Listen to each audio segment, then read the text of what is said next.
온 땅이여 여호와께 노래하며 그의 구원을 날마다 선포할지어다. 여호와는 위대하시니 극진히 찬양할 것이요 모든 신보다 경외할 것이며 만국의 모든 신은 헛것이나 여호와께서는 하늘을 지으셨도다. 하나님은 영이시니 예배하는 자가 영과 진리로 예배할지니라. 아멘.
다 같이 참회의 기도를 드리겠습니다.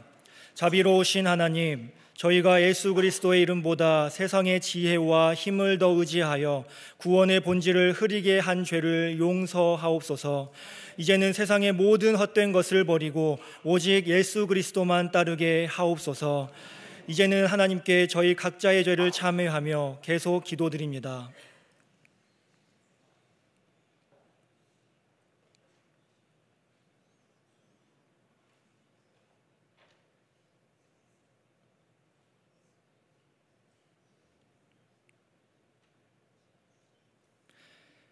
하나님께서는 자신의 부끄러운 죄를 솔직하게 고백하는 자들에게 말씀하십니다. 여호와께서는 너희를 자기 백성으로 삼으신 것을 기뻐하셨으므로 여호와께서는 그의 크신 이름을 위해서라도 자기 백성을 버리지 아니할 것이요. 이제 사도신경으로 저희의 신앙을 고백하오니 나는 전능하신 아버지 하나님 천지의 창조주를 믿습니다.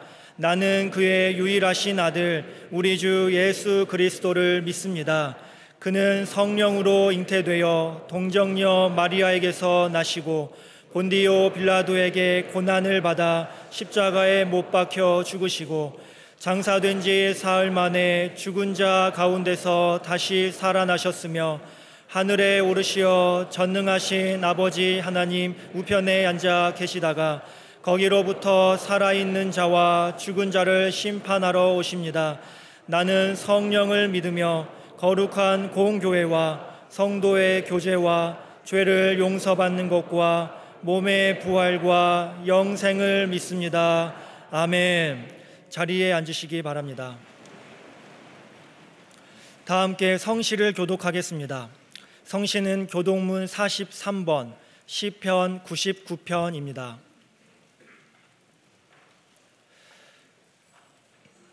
여호와께서 다스리시니 만민이 떨 것이요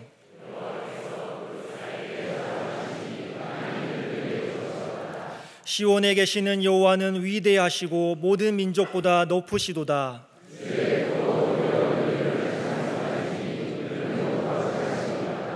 능력 있는 왕은 정의를 사랑하느니라. 주께서 공의를 견고하게 세우시고 너희는 여호와 우리 하나님을 높여 그의 발등상 앞에서 경배할지어다. 그의 제사장들 중에는 모세와 아론이 있고 그의 이름을 부르는 자들 중에는 사무엘이 있도다. 여호와께서 구름 기둥 가운데서 그들에게 말씀하시니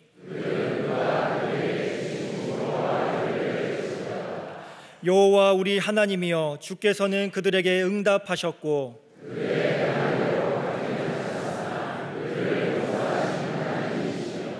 너희는 여호와 우리 하나님을 높이고 그 성산에서 예배할지어다.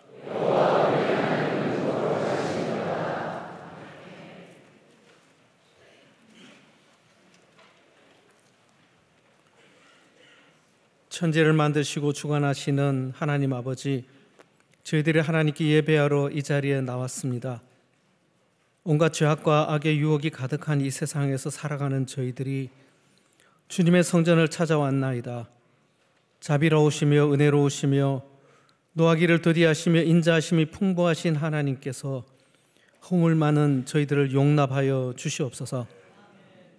온전히 마음을 다하여 주님께 예배를 드리오니 이 예배를 받아 주시옵소서. 하나님, 영락의 가정들을 돌아보아 주셔서 크고 작은 어려움들을 굽어 살펴 주시옵소서. 그러한 어려움 속에서도 하나님의 뜻을 발견하고 이를 통한 하나님의 빈틈없는 계획하심과 때가 이름에 하나님의 뜻을 발견하고 하나님께 영광을 돌리게 하옵소서. 낙심한 영혼에게는 말씀과 기도를 통하여 회복의 은혜를 베풀어 주시옵고 세상을 살아가며 일어나는 여러 가지 관계 속에서의 어려움은 하나님께서 얽혀져 있는 매듭을 풀어주셔서 관계의 회복과 사랑의 시작이 되게 하옵소서. 자라나고 있는 다음 세대들이 잘 양육되어 미래 영락의 큰 기둥이여 일꾼들로 성장하게 하셔서 창립 80주년을 뛰어넘어 주님께서 오시는 날까지 영락교회가 이 나라와 세계 선교를 위한 주께서 맡긴 사명을 넉넉히 감당하게 하옵소서. 우리 조국 대한민국을 위하여 기도드립니다. 지금 일어나고 있는 이 땅의 혼란을 주께서 잠재워 주시옵소서. 역사적으로 외세의 침략과 도발 속에서도 고난을 딛고 일어선 그리하여 눈부신 발전을 해온 것은 모든 것이 하나님의 은혜요 주가 우리 민족을 사랑해 주셨음을 잘 압니다. 지금의 혼란 또한 언젠가는 주님께서 안정된 대한민국으로 만들어 주실 줄 믿고 기도로 인내하며 기다리게 하옵소서. 경제적으로 어려움을 당하고 있는 이 나라를 도와주셔서 지혜롭게 잘 이겨나가게 하시옵고 대한민국이 안정되고 살기 좋은 나라가 되게 하옵소서. 항상 도발과 위협을 하고 있는 북한 정권을 정치적으로나 사람의 지혜로 어떻게 변화시킬 수 있겠습니까? 그 길은 하나님께 있사오니 그 정권을 하나님께서 변화시켜 주시옵소서. 하나님의 성도들을 박해하며 죽였던 사울을 바울로 변화시킨 하나님의 역사가 악한 북한 정권이 하나님을 통하여 변화되어 나아가 하나님의 일꾼으로 변화되는 기적을 기대합니다. 전쟁으로 신음하고 있는 이 세계를 평화로 이끌어 주시고 이 땅의 교회가 하나님의 복음 전파와 사명을 더욱 잘 감당할 수 있도록 인도하여 주시옵소서.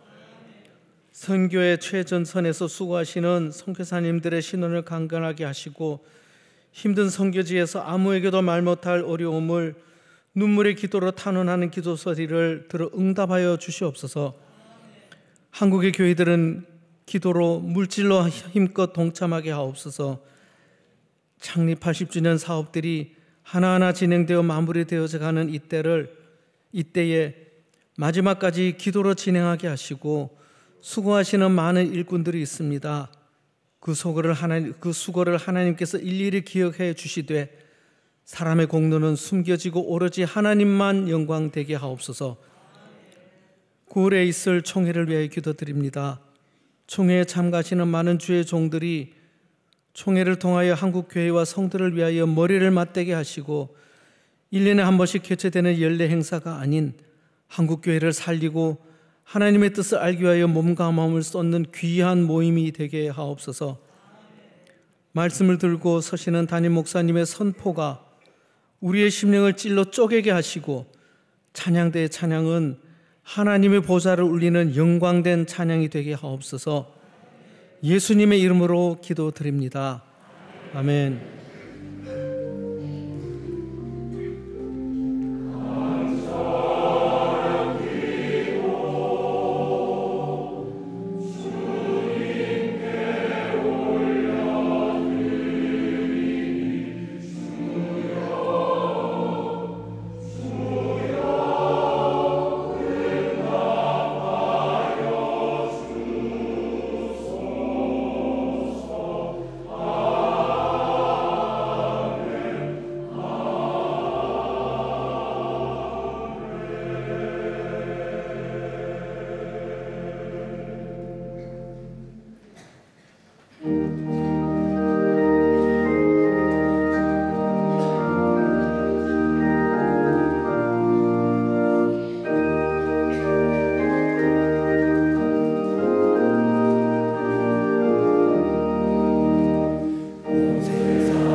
오늘 저에게 주시는 하나님의 말씀은 신약 성경 히브리서 13장 1절부터 8절까지의 말씀입니다. 히브리서 13장 1절부터 8절까지의 말씀입니다. 하나님의 말씀을 봉독합니다. 형제 사랑하기를 계속하고 손님 대접하기를 잊지 말라. 이로써 부지 중에 천사들을 대접한 이들이 있었느니라. 너희도 함께 갇힌 것 같이 갇힌 자를 생각하고 너희도 몸을 가졌은즉 학대받는 자를 생각하라. 모든 사람은 결혼을 귀히 여기고 침소를 더럽히지 않게 하라. 음행하는 자들과 간음하는 자들을 하나님이 심판하시리라. 돈을 사랑하지 말고 있는 바를 족한 줄로 알라. 그가 친히 말씀하시기를 내가 결코 너희를 버리지 아니하고 너희를 떠나지 아니하리라 하셨느니라. 그러므로 우리가 담대히 말하되 주는 나를 돕는 이시니 내가 무서워하지 아니하겠노라. 사람이 내게 어찌하리요 하노라. 하나님의 말씀을 너희에게 일러주고 너희를 인도하던 자들을 생각하며 그들의 행실의 결말을 주의하여 보고 그들의 믿음을 본받으라. 예수 그리스도는 어제나 오늘이나 영원토록 동일하시니라. 하나님께서 이 말씀을 통하여 저희에게 은혜 주시기를 원합니다.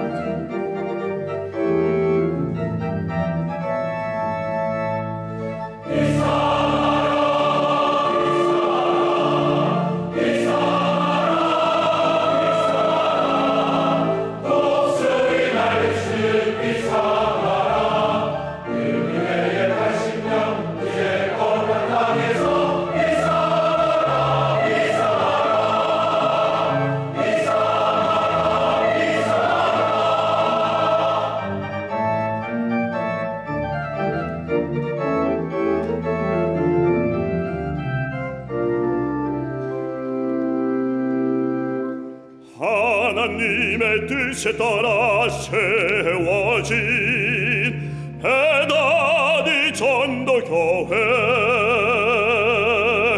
어렵고 힘들었던 긴 세월에도 주님은 항상 인도하셨네.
갑자기 날고 싶으시죠?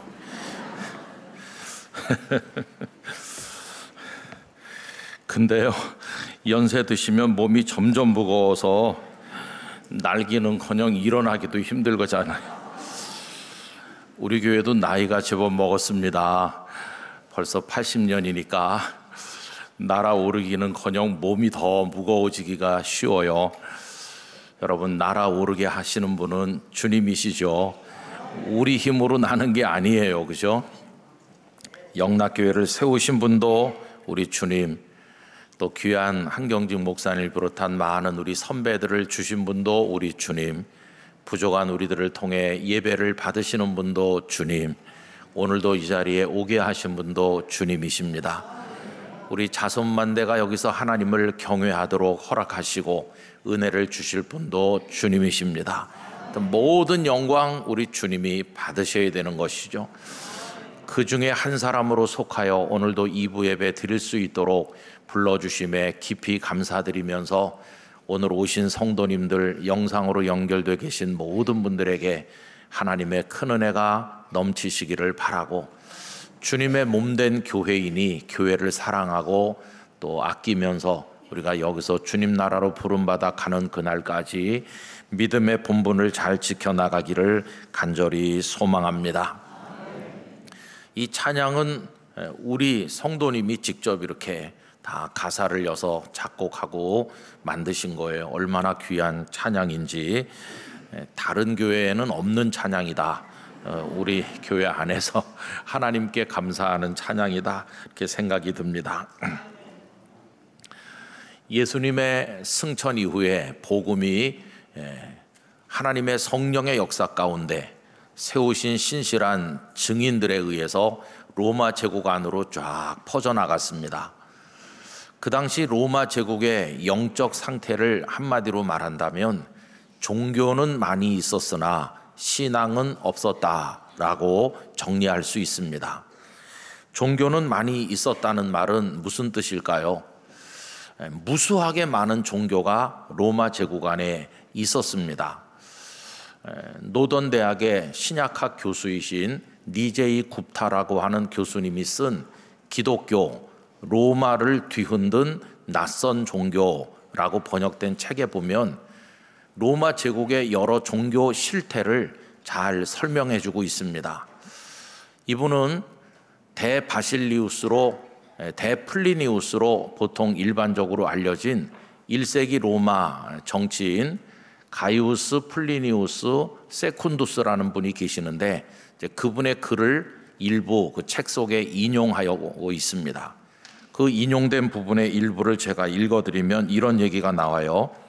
각 사람은 자신만의 유노와 게니우스를 만들어 자신만의 신을 섬기기 때문에 하늘의 신들의 수가 인간의 수보다 많다, 이런 말을 인용하고 있어요.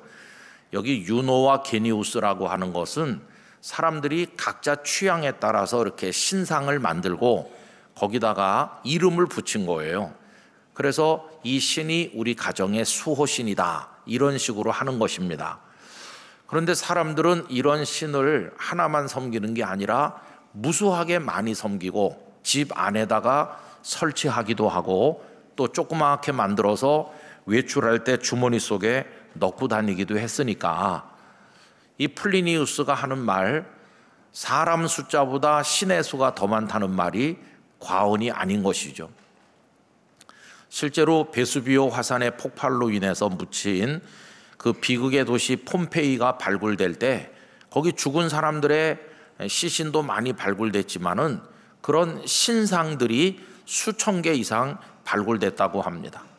로마 사람들이 얼마나 많은 신들을 섬겼는지, 그게 바로 로마의 종교가 있었다 하는 말이라고 설명할 수 있습니다. 자, 그러면 종교는 있는데 신앙은 없었다는 말은 도대체 무슨 말일까? 이런 얘기입니다. 사람들이 방금 전에 말씀드린 것처럼 열심히 종교에 심취했지만 그 사람들은 전혀 달라지지 않았다는 겁니다. 그냥 신전에 가서 신상 앞에 절하고 그리고 제물 바치고 돌아오는 게 그게 전부 다였습니다. 신전에서 돌아 나온 다음에 신의 뜻이 무엇일까? 어떻게 살아야 바르게 사는 것일까? 내가 어떻게 새 사람 될 것인가? 이런 데 대한 고심 따위는 전혀 하지 않았다는 것입니다. 그냥 왜 그렇게 하느냐 물어보면은 그렇게 해야 나한테 화가 난 신들의 분노를 좀 누그러뜨릴 수 있고, 그렇게 해야 잘 보여서 신의 환심을 사서 복을 받을 수 있으니까 하는 것뿐이다. 이렇게 대답을 하는 것이죠. 신전에서 나온 그들은 과거와 똑같이 더러운 욕망을 추구하고 쾌락에 빠져서 살고 온갖 술수를 꾸미고 악행을 자행하였습니다. 그들은 신이 자신을 사랑할 거다 이런 생각을 하지도 않았고 그냥 신과 인간이 한패라고 할 수 있습니다. 그들이 섬기는 신은 인간을 새 사람으로 변화시키는 신이 아니고 오히려 그들의 욕망을 부추기면서 내가 너희들의 욕망이 더 쉽게 달성되게 해주겠다 이렇게 하는 신이 그들의 신이었습니다. 또 그 신을 섬긴다는 사람들도 신을 존중하는 것도 아니고 그냥 고급스러운 도구에 불과했습니다. 적당하게 제물을 바치고 가서 엎드려 절을 하면 귀찮긴 하지만 그래도 내게 벌을 내리지 않고 나를 복되게 하지 않겠나. 그래서 그 신과 인간이 한패라고 이야기하는 것이죠. 여러분, 그게 로마 제국 당시의 종교의 모습이었습니다. 그렇게 많은 사람들이 수백 년을 살아가고 있던 어느 날 소리 소문 없이 니제이 굽타 교수의 책 이름에 나온 그대로 로마를 뒤흔든 정말 이상한 낯설기 이를 데 없는 종교가 그들 앞에 모습을 드러낸 것입니다. 그 종교는 참 이상했습니다. 신전이 으리으리하게 있는 것도 아니고 눈에 보이는 돌이나 나무나 금이나 무엇으로 깎아 만든 신상이 있는 것도 아니고 그들은 말하기를 우리가 믿는 신은 최고의 신으로서 세상이 다 그분이 만드신 것이고 그분은 영이시기 때문에 사람 눈에 보이지 않습니다. 그리고 그분은 낮이든 밤이든 언제나 그리고 저기든 여기든 어디나 우리와 늘 함께 나와 같이 계십니다. 이렇게 말하면서 길바닥에서도 기도하고 자신들의 가정에서도 기도하고 어디서든지 그 신을 불러 기도하는 사람들이었습니다. 여러분, 로마를 뒤흔든 그 낯선 종교가 무엇일까요? 그게 바로 기독교였습니다. 그리고 정말 이상한 것은 신전이 없고 신상이 없다는 그런 정도가 아니라 사람들을 놀랍게 만들었던 것은 그 신을 여러 해 섬기는 사람들은 전과 다른 사람으로 바뀌어 갔다는 것입니다. 그들은 자신이 과거에 저지른 악행 때문에 대단히 부끄러워하면서 눈물을 흘렸습니다. 이기적인 세상인데 그들은 자신들의 것을 다른 사람들에게 나누어 주기를 기뻐하는 사람으로 바뀌어 갔습니다. 또 철저한 신분제 사회에서 낮은 신분, 가진 게 없는 신분, 힘이 없는 사람, 그런 사람들은 다 멸시하고 천대하는 게 당연한 그 사회 안에서 이 사람들은 연약한 사람, 낮은 사람, 가진 게 없는 사람, 감옥에 갇힌 사람, 학대받는 사람, 그런 사람들을 불쌍히 여기는 마음을 가지고 있었습니다. 뿐만 아니라 돈 몇 푼에 물건처럼 매매되는 노예까지도 형제요, 자매요 이렇게 부르는 정말 이상한 사람들이었습니다. 로마 제국이 얼마나 성적으로 부패하고 타락했는지 성도님들도 대충 들으셨을 텐데 그런 사회 안에서 더 많은 남정네들과 더 많은 여성들과 즐기는 게 일반화된 그 세상에서 이 기독교인이라고 불리는 사람들은 남편을 사랑했고 아내를 귀히 여겼고 혼인을 소중히 여겼고 침상을 더럽히지 않기 위해서 노력하였고 병든 남편을 연약한 아내를 끝까지 지극한 사랑과 존경으로 받드는 정말 이상한 사람들이었습니다. 그래서 여러분, 기독교는 로마 제국의 그 모습을 드러냈을 때 이상한 종교요. 그걸 믿는 사람들은 참으로 이상한 사람들이었습니다. 그 수는 그리 많지 않았습니다. 아주 적은 숫자가 조금씩 이렇게 그것을 퍼뜨려 나갔는데 그 이전에는 한 번도 본 적이 없는 참으로 이상한 현상이었습니다. 그래서 이들은 단순한 종교인이 아니었습니다.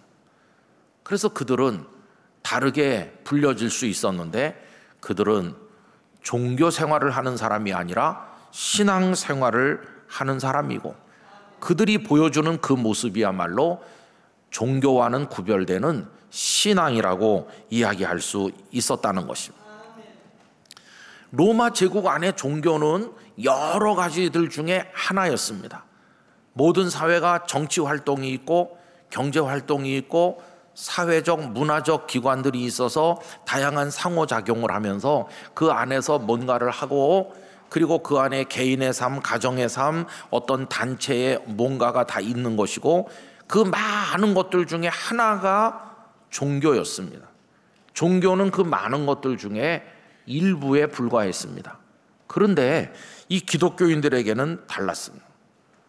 그들의 신앙하는 내용은 신앙하는 그 신은 그들이 신앙으로 살아가는 삶은 로마 제국 안에 존재하는 많은 것들 중에 하나가 아니라 그 많은 것들 위에 있는 것으로서 그 밑에 있는 모든 것들과도 바꿀 수 없는 절대 가치요, 유일한 가치요, 생명을 내거는 가치였습니다. 이게 전혀 다른 구조였습니다. 그들은 눈앞에 있는 세상에 몰입하지 않았습니다. 두 발을 땅에 디디고 살면서도 그들은 고개를 들어서 하늘을 바라보았고 이 세상은 곧 지나갈 세상이라고 하면서 영원한 세상을 이야기하였고 이미 그 영원한 나라의 백성이 되어 있다고 하면서 땅의 법을 초월해서 그들이 하나님의 나라라고 부르는 법을 따라 살기를 위하여 노력하였습니다. 그래서 그들은 이 세상에 종교 생활을 하는 사람들과는 전혀 다른 사람이었다 하는 것입니다.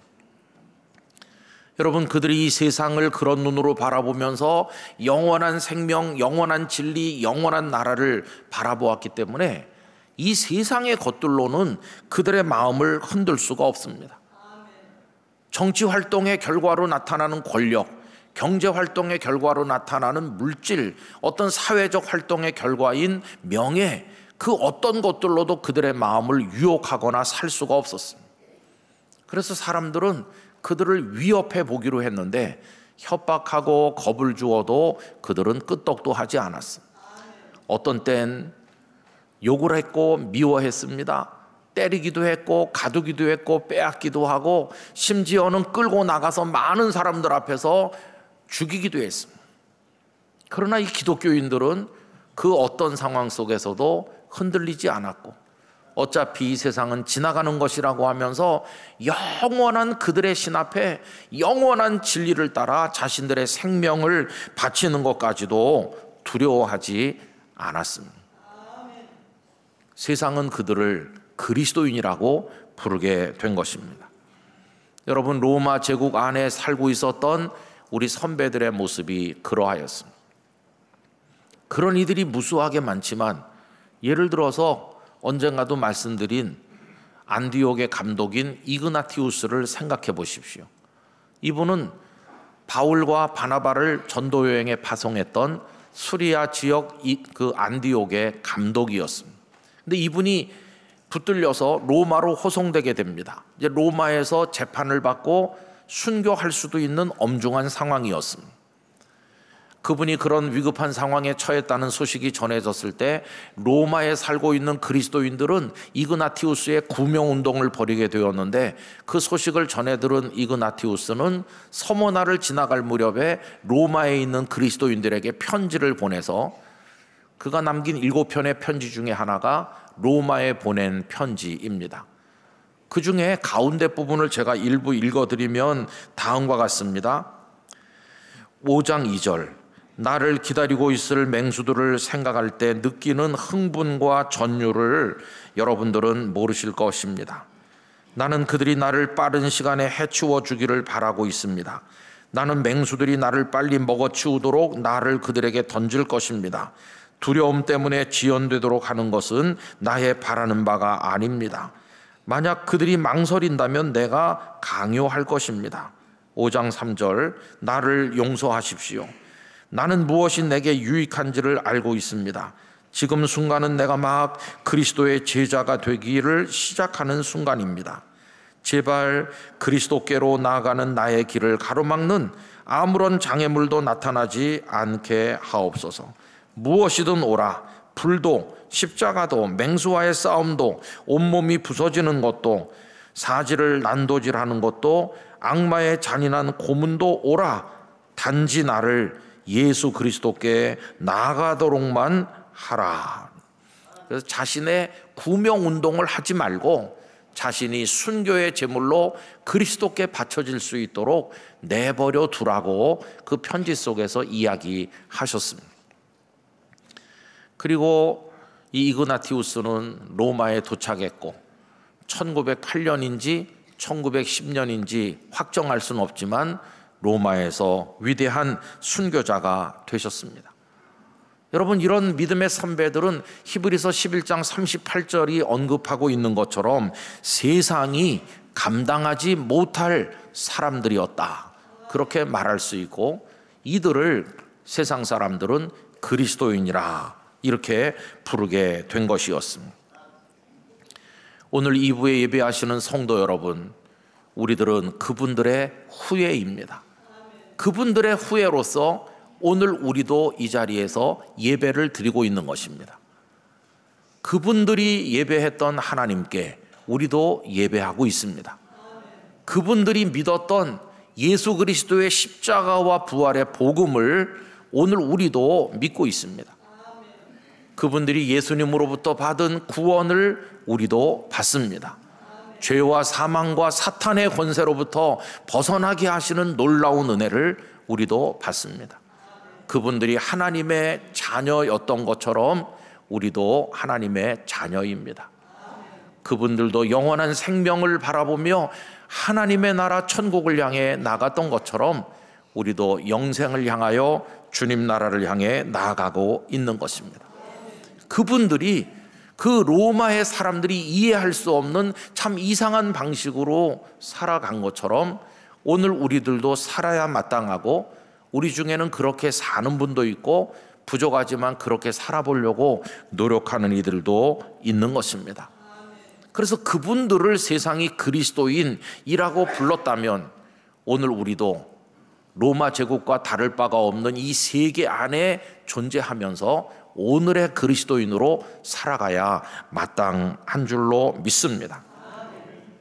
여러분, 오늘 읽은 히브리서 13장 1절 이하의 말씀은 그 당시 그리스도인으로 살던 이들에게 어떻게 살아야 할 것인가, 그것을 보여주는 말씀 중에 하나입니다. 오늘 말씀 1절에서 5절을 제가 읽어드립니다. 형제 사랑하기를 계속하고 손님 대접하기를 잊지 말라. 이로써 부지 중에 천사들을 대접한 이들이 있었느니라. 너희도 함께 갇힌 것 같이 갇힌 자를 생각하고 너희도 몸을 가졌은즉 학대받는 자를 생각하라. 모든 사람은 결혼을 귀히 여기고 침소를 더럽히지 않게 하라. 음행하는 자들과 간음하는 자들을 하나님이 심판하시리라. 돈을 사랑하지 말고 있는 바를 족한 줄로 알라. 그가 친히 말씀하시기를 내가 결코 너희를 버리지 아니하고 너희를 떠나지 아니하리라 하셨느니라. 아멘. 이게 그 로마 사람들이 볼 땐 정말 이상한 삶으로 보여지는, 그러나 그리스도인들에게 주어진 삶의 방식이었는데, 그렇게 살아가는 것이 바로 신앙이라고 불리는 것이었다 하는 말씀인 것입니다. 여러분, 다 미움이 가득한 세상에 살면서도 우리 선배들은 형제를 사랑하기 위해 노력했습니다. 이기적인 세상에 살지만 그분들은 아브라함을 롤 모델로 삼아, 아브라함이 손님 대접하기를 힘쓰다가 자신도 모르는 사이에 소돔과 고모라로 가는 하나님의 사자들을 대접하여 복을 받은 것처럼 우리 선배들도 손님 대접하기를 힘썼습니다. 갇힌 사람, 학대받는 사람들하고 가까이 지내면 무슨 불똥이 내게 튈까 두려워하는 그 세상에서 이분들은 갇혀있는 이들을 불쌍히 여겼고 고문당하고 학대받는 사람들을 위하여 기도하고 그들을 도우려고 노력했습니다. 더 많은 육체적 쾌락을 추구하던 그 사회 한복판에 있었지만 우리 선배들은 결혼을 소중하게 여겼고 남편을 존중하고 아내를 사랑하고 침실을 더럽히지 않기 위해 간음과 음행을 멀리하며 살려고 노력하였습니다. 그리스도인들도 돈을 벌고 돈을 쓰며 살지만 그러나 돈의 노예가 되어서는 안 된다고 생각하며 살았습니다. 돈은 일만하게 뿌리가 될 수 있음을 기억하면서 주어진 오늘의 삶에 자족하기 위해 노력했던 것이 당시 우리 선배들의 모습입니다. 그분들은 이미 그렇게 살았거나 그렇게 살려고 노력했던 분들이고 오늘 말씀이 그러한 삶을 뒷받침하고 있다는 것을 알게 되는 것이죠. 그런데 오늘 우리가 그 후예로서 오늘 말씀은 우리도 따라서 살아야 될 삶의 모습을 보여주고 있다는 것입니다. 여러분, 오늘의 세계도 로마 제국과 다를 게 없습니다. 미움과 증오가 판을 치죠. 자기밖에 모르는 이기적인 세상이죠. 연약한 사람, 없고 가난하고 고통받는 사람 다 무시하죠. 더러운 쾌락이 판치는 타락한 음란한 세상이죠. 그리고 다 물질의 노예가 돼서 사는 세상이죠. 그런데 그렇게 살지 말라고 하는 말씀을 따라 우리가 그것과 다르게 생각하고 결정하고 행동하며 살아갈 때 세상은 우리에게 뭐라고 말할까요? 우리를 존중하는 게 아니라 바보라고 얘기할 것입니다. 참 어리석은 것들이야. 그렇게 우리를 조롱하고 비난하게 될 것입니다. 그러므로 그리스도인으로 이 세상을 사는 것은 바보가 되는 것을 의미할 때도 있고 손해를 보는 삶이 될 때도 많이 있다는 것입니다. 전에도 제가 말씀드린 적이 있지만 저는 동네에 나가서 놀다가 새총에 맞아서 초등학교 2학년 때 이 밑이 찢어졌었다고 그랬죠. 동네 병원에 가서 꿰매가지고 며칠 지나니까 겉은 다 나은 것 같은데 계속 눈물이 쏟아지고 눈이 너무 아파서 뜰 수가 없었습니다. 그래서 영등포에 알려진 안과가 김안과라고 있었는데 김안과에 갔더니 무서운 말을 많이 했습니다. 그래서 어머니는 저를 신촌 세브란스 병원으로 데리고 갔습니다. 거기 연세 많으신 백발이 성성한 과장님이 계셨는데 그분이 아마 제일 연세 많은 의사 같았습니다. 그분이 저를 보면서 그 새총에 맞은 충격으로 눈조리개가 다 찢어져서 파열됐다. 이건 이식도 재생도 안 되는 거니까 찢어지면서 그 피가 흘러서 눈동자 안에 가득 찼으니 그 피를 삭아서 없어지게 치료해야 되는데 거의 그 집에서 신촌까지 교통도 불편한데 6달을 제 느낌엔 거의 매일 가듯이 그렇게 다녔습니다. 그러나 이건 회생이 불가능한 것입니다. 그때 이후로 저는 지금까지도 눈 때문에 많은 고통을 받고 평생에 그 약점이 되어서 힘들게 눈 때문에 고생을 많이 했고 하고 있습니다. 자, 그렇게 됐으면 상식적으로 생각해 보면 그 아이의 어머니가 우리 집에 와서 미안합니다라고 한다던가 아니면은 치료비를 좀 보태주신다던가 그게 상식인데 아무 얘기도 없었습니다. 그런데 동네 사람들이 알아가지고 이렇게 말이 퍼지니까 어느 날 그 아이 어머니가 우리 집에 와가지고 별것도 아닌 걸 가지고 소문을 내서 망신 준다 이런 식으로 얘기하면서 그러면서 돈이라도 뜯어내서 팔자 고치려고 하는 거냐고 막 악담했는데 그때 어머니 옆에 제가 있었는데 어려서 무슨 말인지 잘 알아듣지 못했지만 좋은 말은 아닌 것 같았습니다. 막 삿대질도 하고 그러다가 그분은 갔고 어머니 너무 원통하고 너무 마음이 아파서 병원에 가서 고소인지 고발인지 하려고 진단서 그 선생님한테 받아왔어요. 그런데 저희는 그냥 아무것도 하지 않았습니다. 왜냐하면 아버지가 어머니와 함께 기도하면서 이 블록에 사는 사람들 중에 교회 다니는 사람이 우리밖에 없는데 그런다고 아이 눈이 저절로 낫는 것도 아니고 이미 이렇게 된 걸 예수쟁이들이 저런다 그런 소리 들으니 그냥 우리가 다 접읍시다. 이래서 우리는 아무것도 하지 않았습니다. 그리고 이제 시간이 흘러서 제가 이제 대학 입학하기 직전에 저희 가정이 이사를 서울대학 앞으로 옮기게 돼서 이사를 가게 됐는데, 이삿짐 꺼내다 보니까 장롱 안에서 노랗게 바랜 그 진단서가 툭 떨어지는 것이었습니다. 그거 펴보니까 옛날 생각이 나는 거예요. 여러분, 사람들은 우리 보고 바보라고 그랬어요. 동네 사람들이. 왜 가만히 있어서 당하느냐고 그러더라고요. 그러나 그게 당하는 게 그 당시 저희 부모님의 그냥 판단이었어요. 근데 나중에 어떻게 됐을까요? 우리가 이사 갈 무렵에 그 아이의 누나가 저보다 한 6살 많은데, 저희 아버지가 장로로 어머니가 권사로 있는 교회, 그 누나가 맹렬히 청년부에 나왔습니다. 나중에는 그 집 식구들이 다 그 교회를 다니게 됐습니다. 그리고 그때 치료비를 받지는 못했지만 저는 지금까지 그 댁에서 못 받은 치료비의 수천만 배를 하나님이 계속 주고 계시다, 갚아주고 계시다, 그런 생각을 하고 있습니다. 여러분, 우리가 참 그리스도인으로 살기가 어렵지 않습니까? 꼭 바보같이 살아야 될 때가 많이 있어요. 그럼 왜 이렇게 바보같이 살아야 되는가? 여러분, 5절을 다시 한번 보시기 바랍니다. 돈을 사랑하지 말고 있는 바를 족한 줄로 알라. 아까 그 1절부터 그리스도인은 이렇게 살아야 된다 하고 5절에서 돈을 사랑하지 말라는 말까지 하시고, 우리가 그렇게 살아야 되는 이유가 뭐냐 하면, 그가 주님께서 친히 말씀하시지 않았느냐. 뭐라고요? 내가 결코 너희를 버리지 아니하고 너희를 떠나지 아니하리라, 이렇게 말씀하지 않았느냐. 형제를 사랑하고 손님을 대접하고 갇힌 사람, 학대받은 사람을 귀중히 여겨 도와주고, 그리고 결혼을 소중히 여기면서 돈을 사랑하지 말고 남들에게 바보처럼 보여도 그렇게 살아야 되는 이유가, 내가 있지 않느냐, 내가 너희를 버리지 않는다고 말씀하시는 그 주님이 우리에게 계시지 않느냐, 그 주님 생각하면서 그렇게 살아야 된다, 이렇게 말씀하고 있는 것이죠.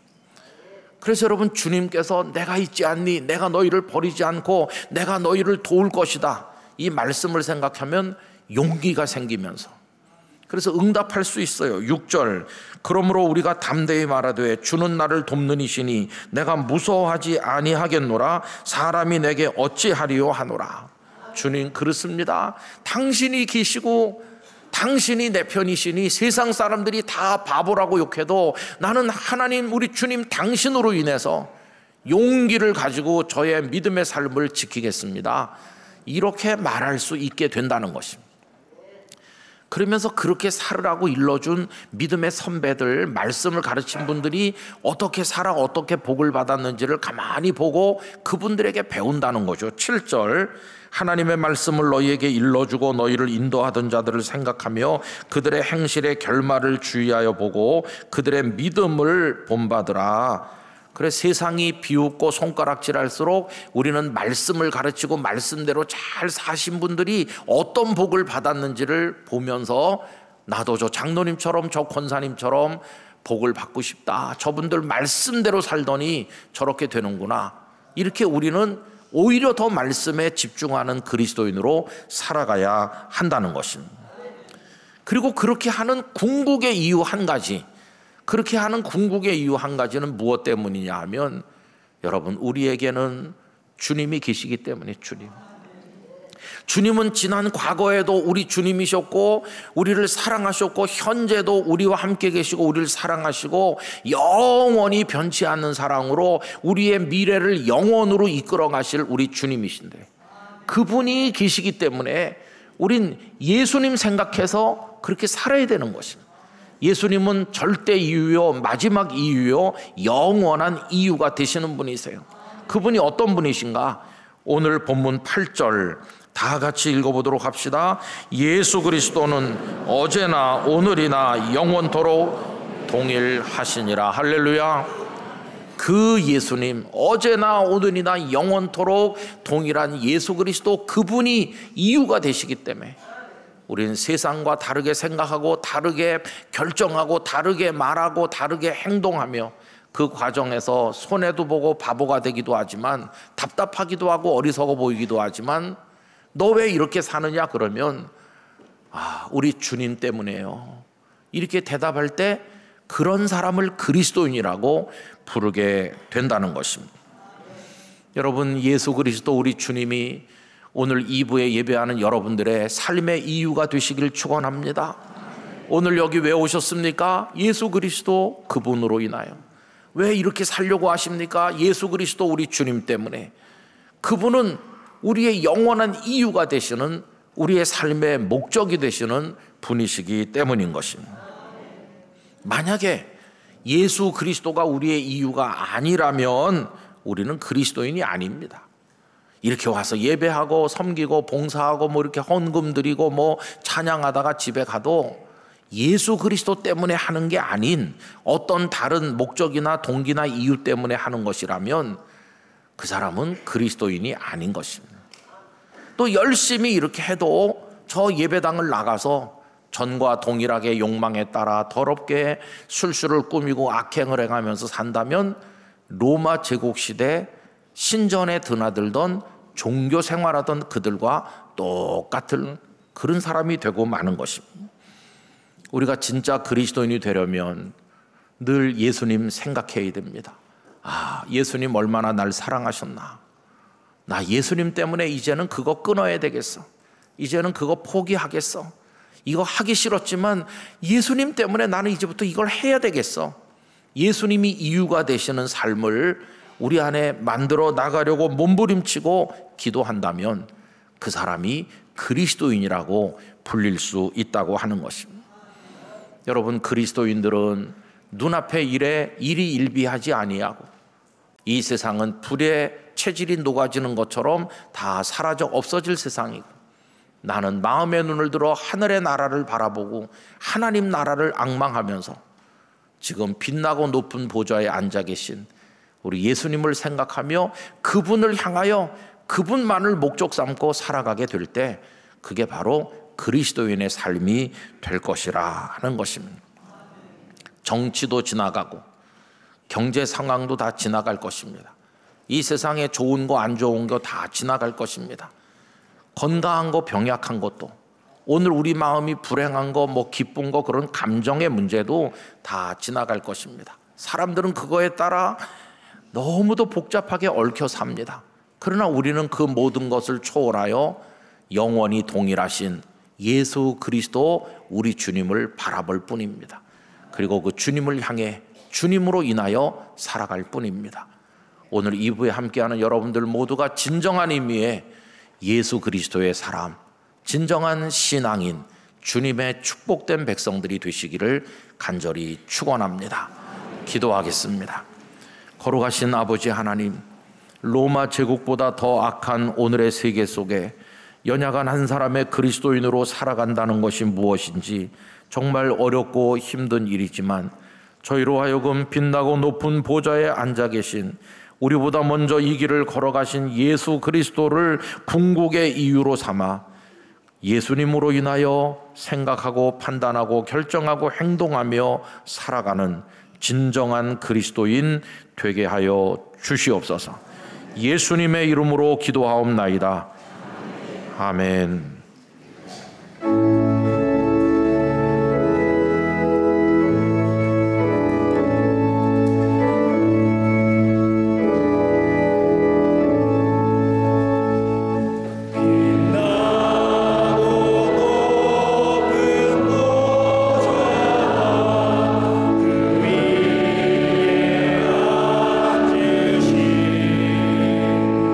주 예수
이제 준비하신 주일원금을 드리겠습니다. 온라인으로도 드리실 수 있습니다.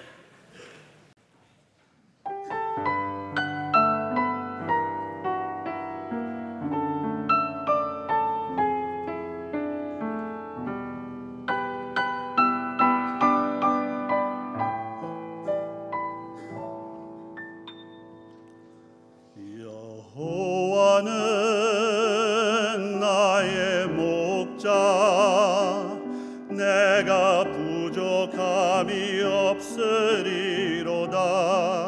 그가 나를 주의 집으로 인도하시네.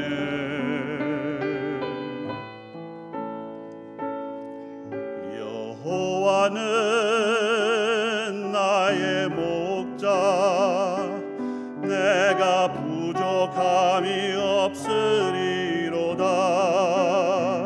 그가 나를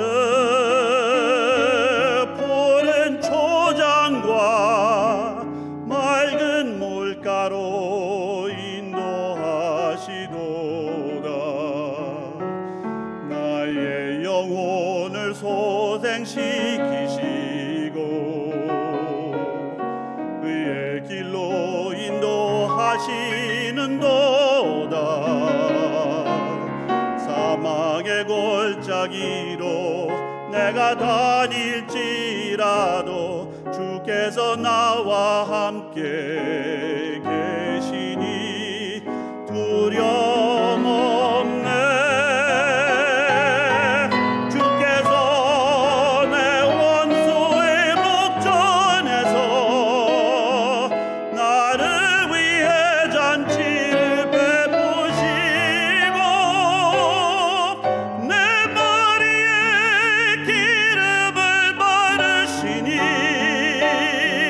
나의 잔이 넘치나이다.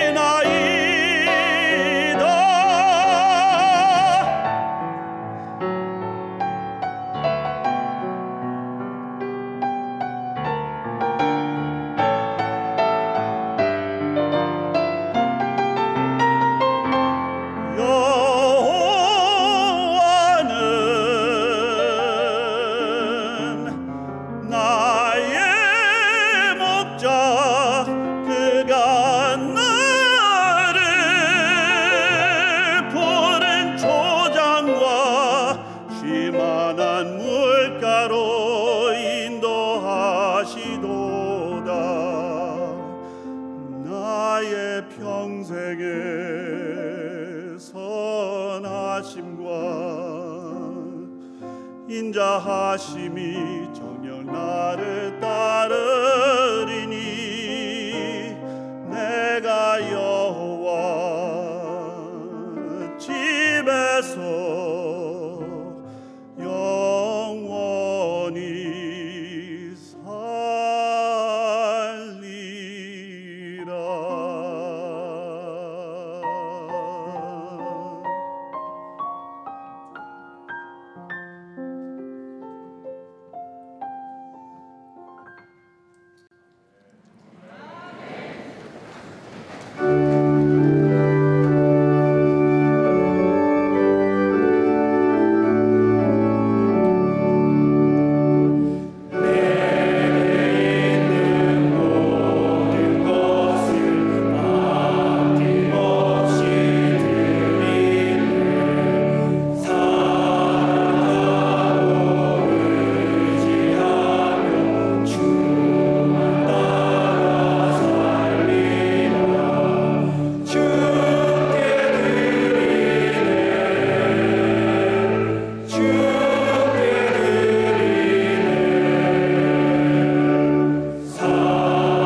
사랑의 하나님, 예수 그리스도의 보혈의 피로 구원하여 주시고 복된 예배의 자리로 불러주심에 감사를 드립니다. 어제나 오늘이나 영원토록 동일하신 예수님의 말씀과 가르침대로 삶을 사는 참 그리스도인으로 살아가게 하여 주시옵소서. 이 시간 저희에게 베풀어 주신 은혜에 감사하며 정성을 담아 예물을 올려드립니다. 이 예물을 기쁘게 받아 주시옵고 오직 주님의 뜻과 영광을 위해 사용하여 주시옵소서. 예수님의 이름으로 봉헌기도 드립니다. 아멘. 자리에 앉으시기 바랍니다. 새가족 여러분을 주님의 이름으로 환영합니다. 봉사관 1층 새가족 젖소처에서 등록을 도와드립니다. 또는 교회 홈페이지에서 새가족 등록이 가능합니다. 다음 주 찬양 예배 시 본당에서 유아 세례식과 성찬식이 있습니다. 기도로 준비하시기 바랍니다. 주일 소그룹 모임 소그룹으로 배우는 마가복음이 9월 7일부터 12월 28일 매주일 오후 1시 30분 선교관 지하 제2식당에서 진행됩니다. 주보에 기재된 QR코드 및 9월 7일 현장에서 신청이 가능합니다. 한경직 복음학교 캠프 과정이 9월 6일부터 5주간 진행됩니다. 홈페이지 배너 또는 한경직 목사 기념 사업회로 신청이 가능합니다. 교회 시설 개선 공사로 인해 9월 17일 수요일까지 베델 선교관 1층 지하 1식당 드림홀 화장실 사용이 일시 중단됩니다. 이 기간 동안 대체 화장실로는 만남 카페 화장실을 개방하며 동쪽 별관 남자 화장실은 여자 화장실로 전환하여 사용하실 수 있습니다. 성도님들의 양해와 협조를 부탁드립니다. 별세자 소식입니다. 강남교구 9구역 김정남 은퇴 권사님께서 별세하셨습니다. 고인은 강명신 성도님의 모친이 되십니다. 9월 1일 월요일 오전 8시 한양대학교 병원 장례식장에서 장례식이 있습니다. 관악동작 금천교구 50구역 박혜숙 은퇴 권사님께서 별세하셨습니다. 9월 1일 월요일 오전 8시 30분 강동 성심병원 장례식장에서 장례식이 있습니다. 슬픔을 당하신 유가족들에게 하나님의 위로가 함께 하시기를 바랍니다. 이 시간 함께 암송할 8월 말씀은 구약성경 시편 121편 1절 2절입니다. 내가 산을 향하여 이렇게 시작합니다. 다 함께 암송합니다. 내가 산을 향하여 눈을 들리라. 나의 도움이 어디서 올까? 나의 도움은 천지를 지으신 여호와에게서로다. 시편 121편 1절 2절 말씀. 아멘. 다 같이 일어나셔서 앞뒤 좌우에 계신 분들과 인사 나누겠습니다. 참된 그리스도인으로 살아갑시다.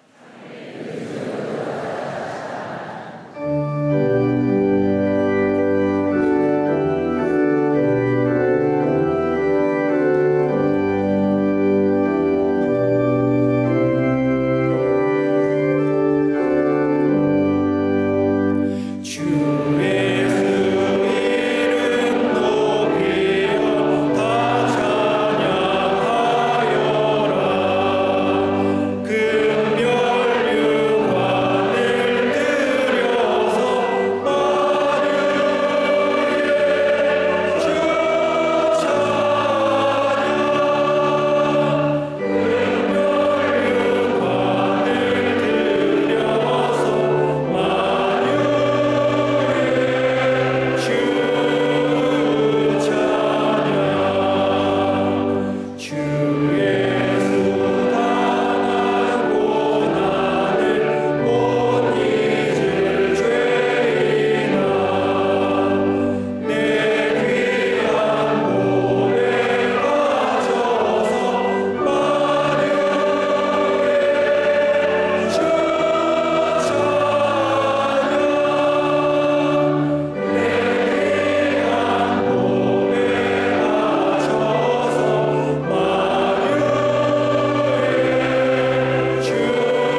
이제는 영원하신 구세주이시며 저희 모든 삶의 마지막 이유가 되시는 예수 그리스도의 은혜와 하나님 아버지의 사랑과 성령님의 임재 교통하심이 예수 그리스도의 사람으로 로마 제국보다 더 악한 이 세계 속에서 빛의 사람으로 그리스도의 사람으로 살아갈 것을 다짐하는 모든 성도들, 그 기도 제목, 아프고 연약하고 부족한 모든 삶의 눈물들, 그리고 선교사님들과 그 사역의 현장, 저희의 기도가 닿는 모든 삶의 터전에 영원히 함께 하시기를 축원하옵나이다.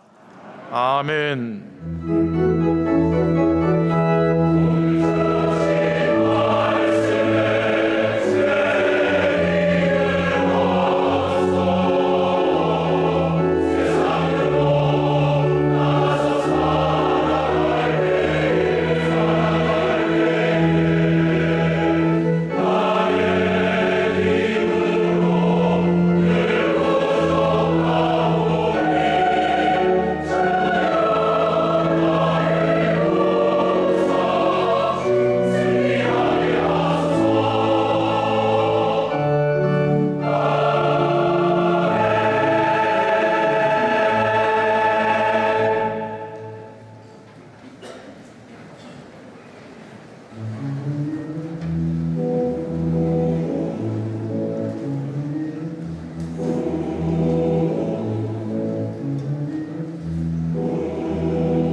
내 죄 씻어주셨네.